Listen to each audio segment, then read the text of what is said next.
Hey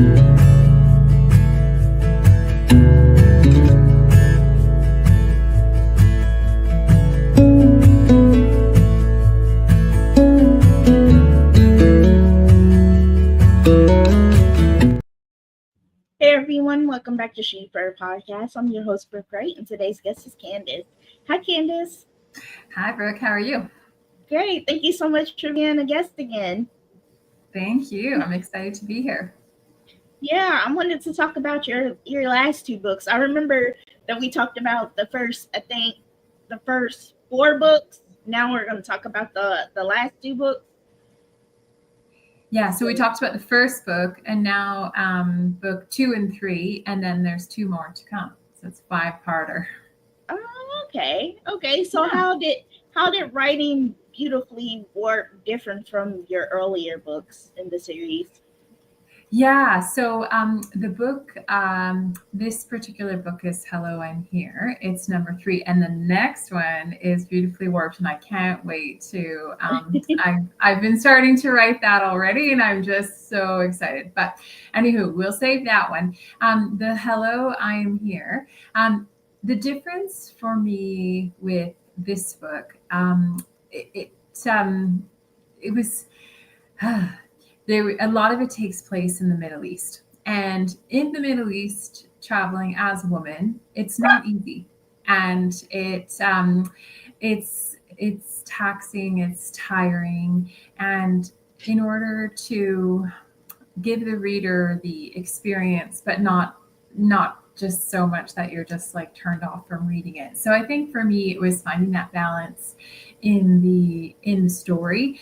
So you felt what was going on, but you weren't like, okay, I've had enough, like move along. So in order to balance the experience with what happened in the story. Oh, okay. So what personal growth did you experience during your weeks in where you was? Yeah, so during the Middle East portion of the book, I was in Jordan and Israel and Egypt.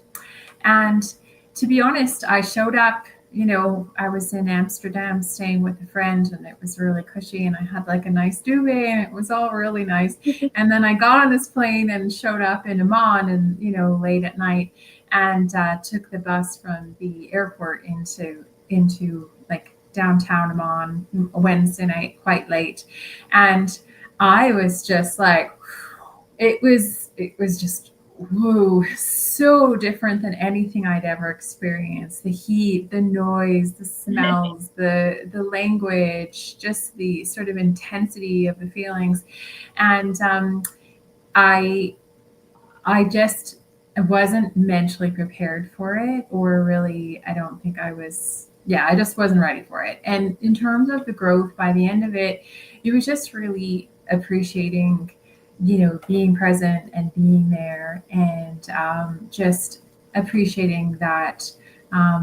You know what, this is pretty good. It is crazy. It's totally different, but it's pretty good. And being able to look at it with a different lens, not this sort of, oh God, what am I doing here? But just like, wow, this is really great. So it was a real growth from a perspective of just opening my eyes to other cultures and opening my eyes to other experiences.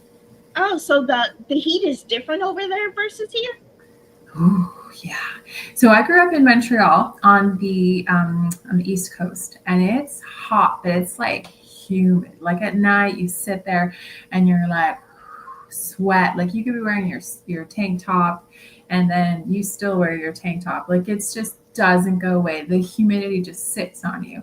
But over there, it's just this dry heat. It's probably not similar to somewhere like Arizona in the US. And it just kind of, but the sandy, like I just wasn't, the desert and the sand just gets in your skin, and it just feels like you can just never get clean. And then at nighttime it cools right off. So it's very different, and just this dry kind of just sucks the life out of you kind of temperature. So yeah. Oh, oh wow. So Mhm. what surprised you the most about yourself while driving? Um, I think just let me think about that. I think I kind of allude to it in the book, but I get called a snob when I first arrive in town because the room is quite dirty and, there's lots of cockroaches and bed bugs. And I was just really quite taken back. But by the end of it, I kind of get that I was being a snob, and I do appreciate that I was kind of, um, used to, my fluffy duvet at my friend's house where she'd make me fancy coffee with 20 million devices, to getting into this sort of real different environment and just kind of rolling with the punches and truly appreciating the experience. So I think that was it for me, was that I was pretty snobby when I showed up, but I, was able to grow and appreciate it a lot more. Yeah, you know what? Your books kind of remind me of the book Eat, Pray, Love, kind of sorta how she took her journey, and yeah, it kind of reminds me of that. Have you watched that or read the book? I have not read the book. I tend not to read books that are too very similar to what I write. I do not want to get influence. So I haven't read The Wild, or I haven't read Eat, Pray, Love. I have watched the movie and appreciated, loved the movie. Yeah, I just had a review the other day that said it was like Eat, Pray, Love, but just a little bit grittier. So, yeah. So, how did you emotionally process the cultural difference you encountered? Yeah, I think the emotional part of it was done through support with friends. I think there was a lot of challenges that I was not ready for in terms of the constant harassment and the sort of physical, just the heavy dose of physical, where you were like, you'd have your shoulders up around your ears and just constantly like trying to hunch over and make yourself disappear a little bit so you would seem very uninteresting. But I think everybody's interesting there. Any tourist is interesting there. So they kind of follow you along on the streets, the locals, and they're not terribly kind. So really it was about, for me, it was the survival with friendship and just I was traveling with 3 Australian girls at the time, and all very different, all wonderful in their own way, and just being able to know that you're experiencing this with someone else, because I really felt when it was happening that I thought, man, no one is going to understand what this is like. There's just no way. There's just no way. And to have those folks that I was there with who were like, is this really happening, right? And just to have that sort of that camaraderie and that, what, it's good. Like, I'll take over. We used to bargain, for example, and I don't come from, like, I'm not a very good bargainer, I'm just going to say. And so one of us would start and then the other would tag out and then the other one would have a go and then we'd tag out. We knew we were getting ripped off, but we were quite proud if we got it down a little bit, So anyway, if you're a good bargainer, you do really well there. So That's cool. So was there a specific moment where you was when you felt completely changed? Yeah, I think it was an interesting time because, when you're traveling like that on a budget, right? I had a job when I was living in Canada, and I had a nice car. It was shiny, and I had, I had this really nice life, and I just chucked it in, and basically decided to live like really cheaply, really frugally, and just give this a go and just travel and see how far I could get on whatever bucket of cash I sold my car for. So I thought, I'm going to give this a go. And when I would see people traveling on a luxurious coach or just, in their blingy clothes and all of that, I would kind of, hunch over and just go, oh God, a little embarrassed of my situation. And really it came down to this one moment when we were in Egypt, and I just thought, you know what? We were commingling because of the political climate. We were commingling with a bunch of different kinds of tourists, like all the sort of bougie tourists, and then us sort of folks on a bus and a wing and a prayer. And I just went, you know what? I'm I'm being a snob to myself, and that's actually pretty criminal. And I think it was just this moment where I thought, you know what, I could be them, but I on a 2 week holiday, but I don't want that. I want to experience and live the life I want to do for as long as I can. So it was really just an eye-opening moment that, I made this choice to be here. And you always toggle, I don't know, I always toggle, oh, is this a better life? Is that a better life? And you kind of question, well, I always question because I never sit nor just appreciate. So yeah, it was that moment where I realized I was being unkind to myself and just thought, you know what, you chose this, just own it. So yeah. Okay, nice.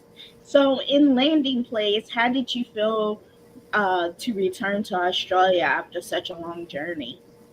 Yeah, so that one comes that's my fifth book, Landing Place. And once I get to Australia, you have to read the next book, which is Beautifully Warped, where I travel through Africa. And I had sort of spun Africa into this, oh, I'll give it a go and see how it goes. And it just surprised me beyond everything I could ever imagine in terms of its beauty and what it really gave back. So we'll save that for that part. And then by the time I got to Australia, which was where I always wanted to go, it it's lovely, but it just didn't have the same, I don't know, the same shine, the same Yeah. feeling and the same spark. So it was a little bit different for me than I anticipated. So we'll Oh, get there in the fifth book for sure. man. So how was Australia? Like, I've never been outside of the country. I haven't been to like any part of the states either. Like, I've Right. just been stuck in Kentucky and Indiana. But Well, I would say Australia is it's magical. It is. It's just they got really lucky. They've got these beaches and the palm trees and just this smell of the ocean, and it even when you go more interior, the interior is pretty wonderful as well. And the colors, to me, I think it was the colors. Like, I come from Canada, so I right now I live near the Rocky Mountains, and I've got these majestic sort of wonderful things that I drive past and see them, and they take my breath away. But it was still the colors, like the vibrant colors, like the birds, like so bright. If you just be sitting there and this bird would come along and it was the color of a rainbow, and I'd be like, wow, okay, I was like brown birds at home, but there's no rainbow, and they're all so beautiful, and they do these dances, and they kind of just swirl, and it's just all it feels very different than home. That's for sure. wow, what was your hardest chapter to write in either one of your books? Um, I think the hardest chapter to write in this book, for example, was my first chapter when I got to the Middle East. Um, it was, I wanted to go from this, la la la, I've been traveling in Europe and it's so wonderful and like, easy to get food, and then you show up and slam, like it was like slamming into a wall, and just the different culture, and just, I wanted a very real reaction to what it was like for someone who had never been there before, in terms of what was it like to sort of first step into the space. So I that to me, I took a lot of time to write because I wanted to make sure that I was portraying myself in the right way, and it wasn't particularly flattering. Like, I was just like, what is this? And then I kind of get a little bit, better as I go along. But definitely that chapter, to be able to be true to the reaction, and just to be able to say, okay, this is what it's like to first step into something different for me in terms of how I came off. So that was for sure my hardest. Oh, wow. So was there any scenes you had to cut that you wish you could have kept in there? No, there wasn't actually. I tend to write a longer book, so they're about they're 380 pages or so. And what I did do was the stuff that didn't make it in any particular instance. It just didn't add to the book, so I never felt it was a terrible thing to cut. The stuff that I left, and I made sure that it was able to move along one of the many threads in terms of what was happening in the story. So I wanted to be able to highlight those, and I felt that the stuff that isn't there isn't, you're not missing anything by not having it. Yeah. Wow. So, what's the biggest misconceptions readers might have about your book? Oh, that it's like a travel guide. It's not a travel guide. It's I've just been very, very specific to ensure that this is not a travel guide. So I tend to dump the reader right into an environment and as succinctly and economically as possible describe the environment so you can completely, immerse yourself, but get on with what's actually happening.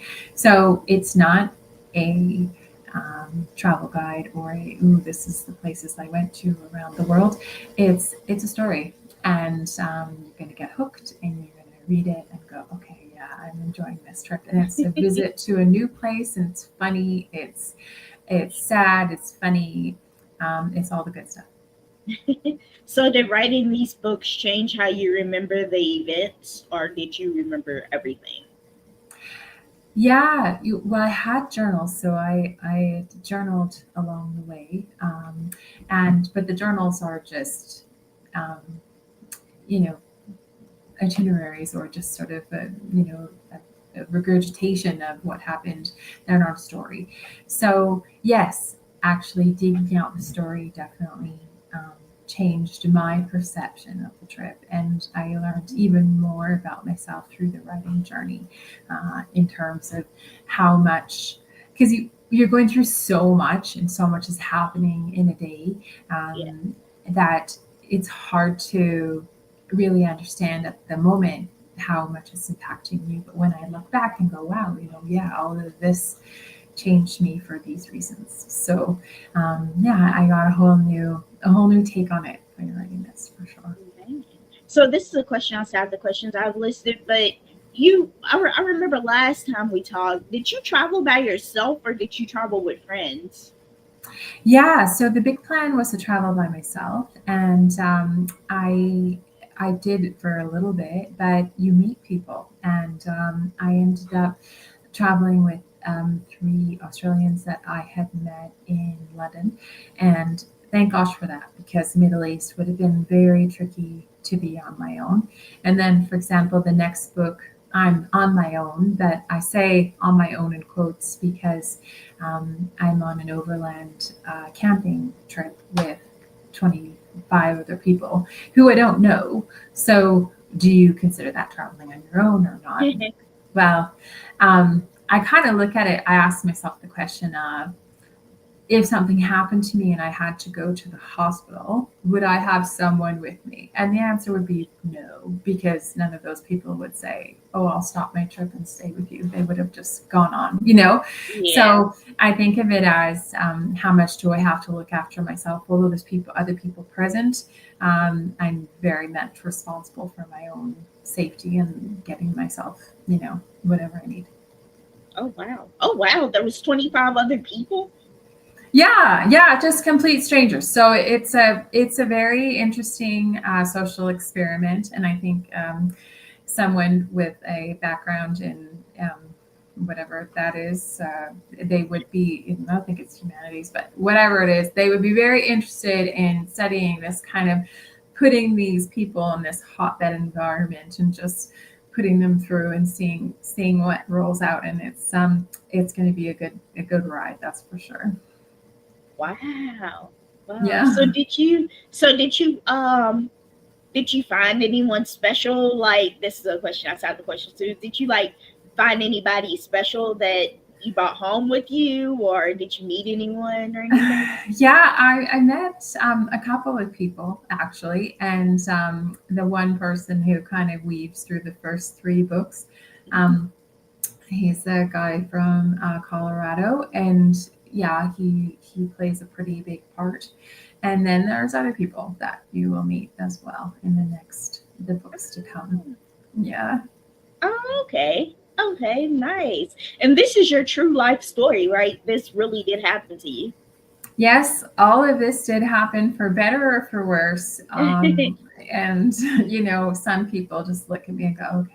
And I was like, yeah, I know. But I wanted it's 5 books and it's long. And I wanted the reader to be able to really understand how I showed up in the beginning and how I was just really green and really, my mom had been sick for a significant amount of time, and I was a very good caregiver, but I wasn't a global citizen, let's just put it that way. So it took me some time to get an understanding of how things work and how to move along and how real life kind of outside that sort of hospital school bubble worked, and go on from there. So a lot of opportunities for character growth, that's for sure.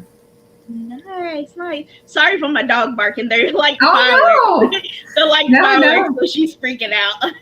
Oh, are you having early fireworks or? Yeah, like they're already lighting fireworks over here. I don't know why. They're just already lighting them. Oh, so, that's funny. so do you stay in touch from anyone from the circle that you traveled with? Like, did you? Yes, I do actually. I stay in touch with quite a few of the folks in the books, and they're actually pretty helpful too. Because I've I've been very fortunate. I lived in London for a long time in England, and then I lived obviously in Canada, and then I lived in Australia.